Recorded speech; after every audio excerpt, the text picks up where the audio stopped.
Today, we're going to do something a little different.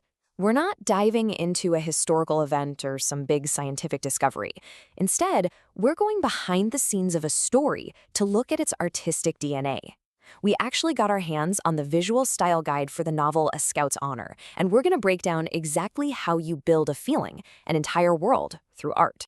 So picture this. It's the summer of 1943. You've got these Boy Scouts at summer camp, learning knots, telling stories around the campfire. But just outside that bubble, the entire world is at war. So the creative challenge is massive, right? How do you visually capture that tension? How do you build a world that has to hold both the innocence of childhood and this huge, oppressive weight of a global conflict? Well, the novel's creators answered that question with this guiding principle right here: melancholic nostalgia under the shadow of war. And that's key. It's not just sweet, rosy nostalgia. It's nostalgia that's tinged with sadness. The goal for every single image is to make it feel like a memory you just discovered, something authentic, something tactile that really captures a world on the verge of changing forever. So how'd they pull it off? Well, it all starts with the color palette. And I love this idea. In an era of wartime rationing, the style guide suggests that even color itself would feel kind of limited, almost rationed. The whole palette is designed to look authentic to the 1940s, using these muted tones that look like they've been sitting out under a relentless summer sun for just a little too long. What's so clever about this is that the palette is broken down into these tiers of meaning. You've got your primary tones, the olive drab, the khaki, which are basically the visual signature of the war itself. Then the secondary tones build the world around them, but it's not some vibrant, happy summer camp. It's a hazy, shadowed version of one. And then, used really sparingly, is a single accent color that's designed to make you snap to attention. And right at the heart of that palette is olive drab. The style guide treats it as way more than just a color. It's the visual shorthand for the entire war effort. It's in the surplus canteens the boys are using, the uniforms they see. It's like this constant low-level hum of the Army's presence just bleeding into every part of their lives. And here's a perfect example of how that pays off in the novel. The second that train stops, the scene is instantly defined by those olive drab uniforms. It immediately sets the mood and reminds us that this is not in any way a normal summer vacation. So, against that muted, earthy background, this one, accent color, is there to make us pay attention. But it's not a bright, loud fire engine red. The guide is super specific. It's a faded crimson, like a piece of dyed cotton that's been through the wash about 100 times. It's only used for moments that have real symbolic. And the most important use of this color is for this recurring symbol, a red squirrel that gets nicknamed the red ace. That little flicker of crimson against the muted green of the forest, it becomes this powerful focal point. It's a symbol of something wild, maybe even a little spark of defiance in a world that's becoming totally uniform. Okay, so color sets the tone, but the next element, light, is treated as an actual character in the story. The lighting isn't just there to make things visible. The style guide frames it as an active, oppressive force that's meant to represent the historic, record-breaking heat wave of 1943. The guide sets up this incredible contrast between day and night. Daytime isn't bright and cheerful.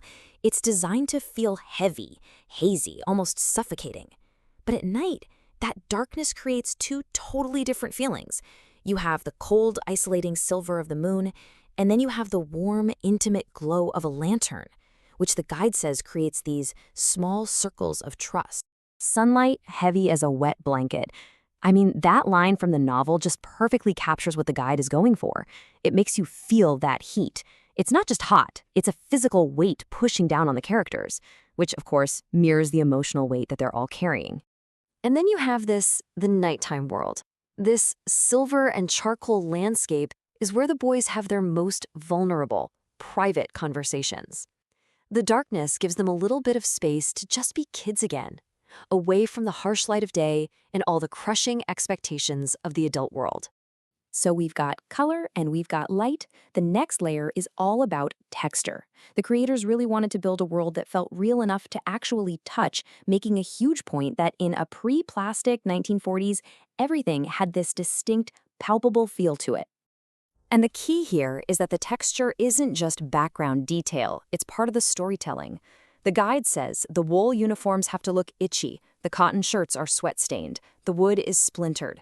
All these little details are meant to constantly remind us of the physical reality and, frankly, the discomfort of that era. This quote just connects the external world to the internal one perfectly. You have the physical discomfort of the train ride, that subdued atmosphere, and it directly mirrors the tight knot of worry in the character's stomach.